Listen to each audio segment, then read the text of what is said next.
लेकिन आज मैं वास्तव में आपसे जिस बारे में बात करना चाहता था, वह है व्यवसाय के भीतर आने वाली चुनौतियाँ।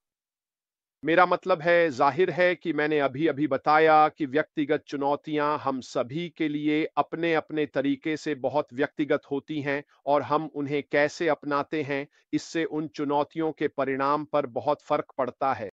और मुझे लगता है कि आप हर एक परिस्थिति से हमेशा कुछ सकारात्मक ले सकते हैं और आप उन चुनौतियों से हमेशा कुछ सीख सकते हैं। इनका सामना करने और उन्हें पार करने या सुलझाने से जो भी हो, आप एक बेहतर इंसान बनते हैं। अगर आप सही तरीके से इनका सामना करते हैं, तो यह निश्चित रूप से आपको एक बेहतर इंसान बना देगा, इसमें कोई शक नहीं। बहुत से लोग चुनौतियों से बचने की कोशिश करते हैं, उन्हें बदलाव पसंद नहीं होता, उन्हें यह पसंद नहीं कि सामान्य स्थिति न हो और चुनौतियाँ कई बार लोगों को पूरी तरह से झुका भी देती हैं। और मेरे लिए, मैं वास्तव में चुनौतियों का सामना करता हूँ, मैं उस चुनौती के लिए तैयार हो जाता हूँ जो मेरे सामने आती है, क्योंकि मैं सच में उसमें पूरी तरह से जुट जाता हूँ। भले ही मैं उस चुनौती का सामना करने के लिए उत्साहित ना भी रहूं, लेकिन मुझे पता है कि मैं उसमें गहराई से उतर सकता हूं और उम्मीद है उस चुनौती को सुलझा सकता हूं। अब व्यापार में कई तरह की चुनौतियां होती हैं। व्यापार के बाहर आर्थिक अस्थिरता होती है, लागतें बढ़ रही हैं और जाहिर है कि अनुकूलन, विकास, तकनीकों और बाजार की परिस्थितियों की आवश्यकता होती है। ये सभी चुनौतियां हैं जिनका व्यवसाय लगभग रोजाना सामना करते हैं। उन्हें कार्यबल से जुड़ी चुनौतियों, प्रबंधकीय और प्रबंधन अनुपालन की चुनौतियों और निश्चित रूप से फंडिंग सुरक्षित करने की चुनौतियों का भी सामना करना पड़ता है। और इसके अलावा प्रतिस्पर्धा और मजबूत ग्राहक संबंध बनाने की आवश्यकता भी ऐसी बाधाएं हैं जिनका व्यवसायों को लगभग रोजाना सामना करना पड़ता है। तो चलिए, हम कुछ प्रमुख चुनौतियों पर और नजर डालते हैं जिन्हें व्यवसायों को रोजाना पार करना होता है। अब मैं आगे चलकर बताऊंगा कि यह हमारे व्यवसाय से कैसे संबंधित होगा, लेकिन फिलहाल आइए इनमें से कुछ चुनौतियों को संक्षेप में देखते हैं। आर्थिक अस्थिरता और बढ़ती लागतें। मुद्रास्फीति, सामग्री की बढ़ी हुई लागत, कर्मचारियों की वेतन और अन्य आवश्यकताओं की लागत लाभ के मार्जिन को कम कर सकती है और व्यवसायों को प्रतिस्पर्धी बने रहते हुए अपने खर्चों का सावधानी पूर्वक प्रबंधन करने की आवश्यकता होती है। यह हमेशा बहुत सारे व्यवसायों के लिए एक बड़ी समस्या रही है। मैंने हमेशा व्यवसाय के बारे में कहा है, अब तक मेरे या जैन और मेरे पास अपने करियर में कई व्यवसाय रहे हैं और मेरे लिए सबसे बड़ी बाधा और चुनौती जो हमें हर व्यवसाय में आई, वह वास्तव में उत्पादों और सेवाओं की बिक्री, ग्राहक या बाकी चीजें नहीं थीं। हमारे लिए हमेशा सबसे बड़ी बाधा थी स्थायी लागतें, और ये स्थायी लागतें मुद्रास्फीति के उन्हीं हिस्सों से आती थीं। वे आवश्यकताएं जो किसी व्यवसाय को चलाने के लिए जरूरी होती हैं। और जब ये आपकी लाभ की मार्जिन को कम करने लगती है और अगर आपको पता है कि आप अपनी तरफ से कीमतें नहीं बढ़ा सकते, क्योंकि हम जिस तरह से किसी चीज के लिए शुल्क लेते हैं, तो फिर दबाव दूसरी तरफ आ जाता है। ये किसी व्यवसाय के लिए एक चुनौती है। जब मैं हमारे व्यवसाय को देखता हूं, जैसे कि ऑन पैसिव, और जिस दिशा में हम आगे बढ़ रहे हैं, तो हमारे पास जो सामग्री लागतें हैं, वे नहीं होंगी। इसका क्या मतलब है? इसका कारण यह है कि हमारे पास जो अधिकांश चीजें होंगी, वे डिजिटल उत्पाद और सेवाएं होंगी। इसलिए वास्तव में कोई भौतिक उत्पाद नहीं है जिसे हमें बेचने के लिए बनाना पड़े। ये एक डिजिटल सेवा है। तो वे स्थायी लागतें जो सामग्री से जुड़ी होती हैं, वे नहीं होंगी। क्या इसका मतलब ये है कि भविष्य में हमारे पास भौतिक उत्पाद नहीं होंगे? हमें पहले ही हमारे सीईओ द्वारा बताया जा चुका है कि किसी न किसी रूप या आकार में भौतिक उत्पाद जरूर होंगे, और जाहिर है कि उन उत्पादों के लिए सामग्री लागत एक चुनौती होगी। लेकिन हमारे पास अभी भी कर्मचारियों की वेतन लागत है और हमें यह भी सुनिश्चित करना होगा कि मार्जिन्स को सावधानीपूर्वक मॉनिटर किया जाए और किराया, बिजली तथा अन्य सेवा लागतों का भुगतान भी उन्हीं उत्पादों और सेवाओं की सीमाओं के भीतर किया जाए, जिन्हें कंपनी बेचने जा रही है, ताकि वे लाभ कमा सकें और अपने हिस्से का भुगतान कर सकें। हम यह भी जानते हैं कि हमारे सीईओ चाहते हैं कि वे हमें यानी नए व्यवसाय के सहयोगियों को अ, जितना बड़ा हिस्सा कानूनी रूप से दे सकते हैं, उतना बड़ा हिस्सा दें। यह हिस्सा उनके और कंपनी के पास जाने के बजाय वे चाहते हैं कि हमें केक का सबसे बड़ा टुकड़ा मिल सके। सप्लाई चेन में भी बाधाएं हैं। फिर से ये हमारे लिए उतना महत्वपूर्ण नहीं है क्योंकि ये उस तरह है, जब कोई भौतिक उत्पाद वैश्विक स्तर पर या आपके अपने देश में वितरित किया जाता है और इससे कमी, देरी और जाहिर है कि अधिक लागत हो सकती है।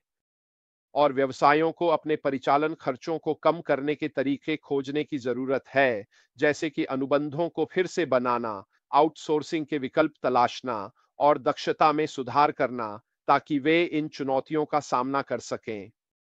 याद रखिए, मैंने शुरू में कहा था कि सभी चुनौतियां हमारे सामने हैं। यह इस बात पर निर्भर करता है कि हम इन चुनौतियों का सामना कैसे करते हैं। यही हमारी सफलता का अंतर तय करेगा, चाहे वह व्यक्तिगत रूप से हो या व्यवसाय के माध्यम से। और हमें वास्तव में यह सुनिश्चित करना चाहिए कि कभी-कभी आपको एक कदम पीछे हटकर अपने सामने मौजूद चुनौती को देखना चाहिए, ताकि आप यह आकलन कर सकें कि किस पर काम करने की जरूरत है, किस क्रम में करना है, ताकि आप अपने सामने मौजूद चुनौतियों से सबसे अच्छा परिणाम प्राप्त कर सकें।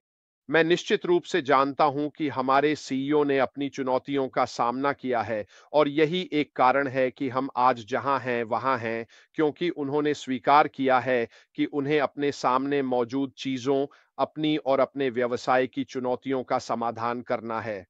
और वह निश्चित रूप से वही व्यक्ति है जो यह सुनिश्चित करेंगे कि वह इस काम के लिए पूरी तरह तैयार है, और वह निश्चित रूप से अपनी पूरी ताकत लगाकर इन चुनौतियों से सबसे अच्छा परिणाम निकालने की कोशिश करेंगे। वर्कफोर्स प्रबंधन, ठीक है। प्रतिभाशाली लोगों की भर्ती और उन्हें बनाए रखना हमेशा व्यवसाय में एक बड़ी समस्या रही है। कुशल कर्मचारियों को ढूंढना और उन्हें बनाए रखना एक महत्वपूर्ण चुनौती है, खासकर प्रतिस्पर्धी बाजार में। अब निश्चित रूप से आईटी क्षेत्र एक प्रतिस्पर्धी बाजार है। अभी जितनी कंपनियां हैं, उनमें से कितनी ही कंपनियां अत्यंत कुशल व्यक्तियों की तलाश में हैं, ताकि वे अपने व्यवसाय में उन्हें शामिल कर सकें और भविष्य में नवाचार और नए विचारों के लिए सबसे बेहतरीन कुशल कर्मचारी उनके पास हों। यह वास्तव में हर कंपनी के लिए अत्यंत महत्वपूर्ण विषय है।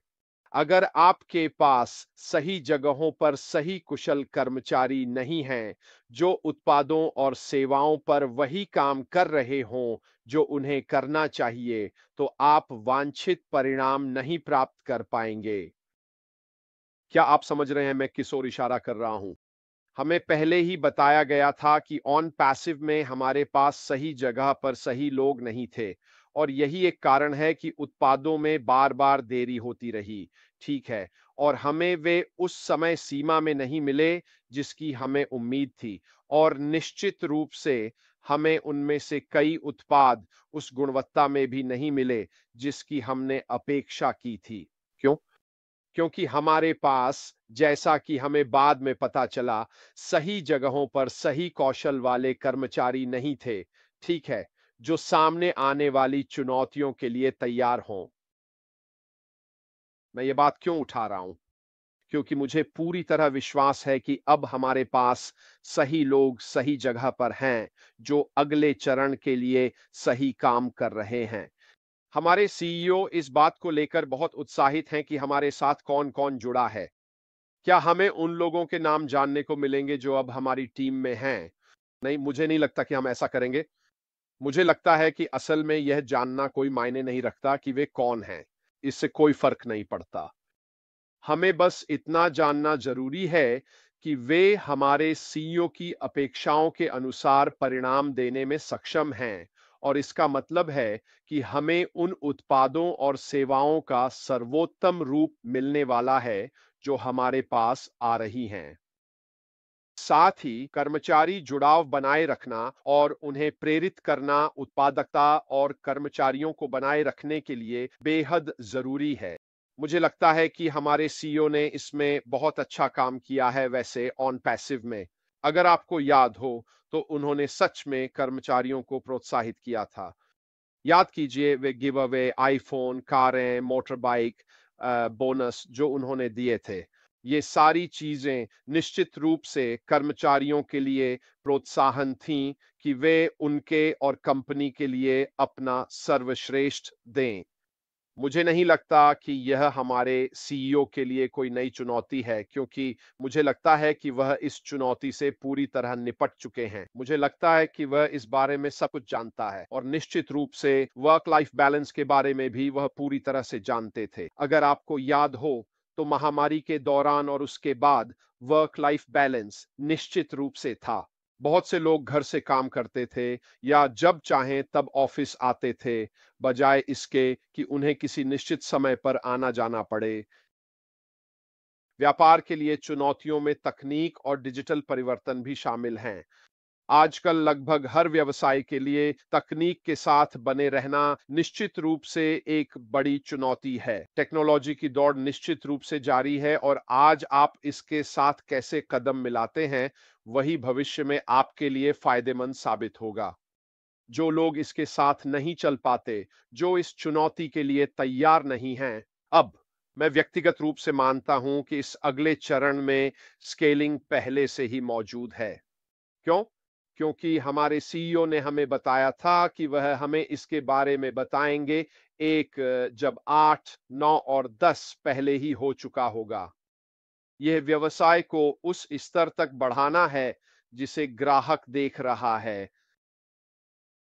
मुझे लगता है कि अगर हमने इसे अपने बिजनेस मॉडल में बनाए रखा, तो निश्चित रूप से यह उस स्केलेबिलिटी के लिए अच्छी स्थिति में रहेगा। और मुझे लगता है कि यह भी योजना और संसाधन प्रबंधन का हिस्सा है, जो अगले चरण का हिस्सा बनने वाला है। और आखिरी बात मैं जिस बारे में बात करने जा रहा हूं, वह है व्यापारिक चुनौतियां, जिसमें स्थिरता शामिल है। व्यापार संचालन में सतत प्रथाओं को एकीकृत करना और पर्यावरणीय व सामाजिक जिम्मेदारी के लक्ष्यों को पूरा करना आजकल व्यवसायों के लिए बेहद महत्वपूर्ण होता जा रहा है और यह उनकी पहले से ही व्यस्त दिनचर्या में एक अतिरिक्त चुनौती जोड़ देता है। अब मुझे लगता है कि हमारे लिए यह लगभग हमारे मुख्य विश्वासों का हिस्सा है, जिसे हम अपने व्यवसाय में हासिल करने की कोशिश कर रहे हैं, चाहे वह पर्यावरणीय पक्ष हो या मानवीय पक्ष।